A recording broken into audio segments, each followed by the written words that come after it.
పేదరికం లేని సమాజాన్ని చూడడం నా జీవితాశయం. సాధించి తీరుతానని చెప్పి కూడా నేను మీ అందరికీ తెలియజేస్తున్నా. పేదరికం లేని సమాజం సృష్టించడం అంత సులువైతే సంపన్న దేశాల్లోనూ పేదరికం ఎందుకుంటోంది? బంగారు కుటుంబం మార్గదర్శి. ఆచరణ సాధ్యం కాని ఇలాంటి ఆలోచనలంటే చంద్రబాబుకు మా చెడ్డిష్టం. నేను కష్టపడేది మారుమూల ఉండే ఇలాంటి పేద కుటుంబాల కోసం కష్టపడుతున్నాను తప్ప ఇంకోటి కాదు. రాష్ట్రంలో పేదరికంలో ఉన్న కుటుంబాల సంఖ్య ఎంత అన్నది ప్రభుత్వం వద్ద సమాచారం లేదు.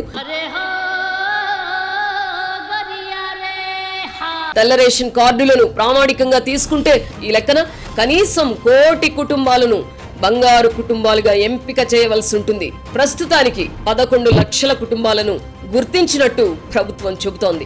అలా అయితే మిగతా 89 లక్షల కుటుంబాల పరిస్థితి ఏమిటి?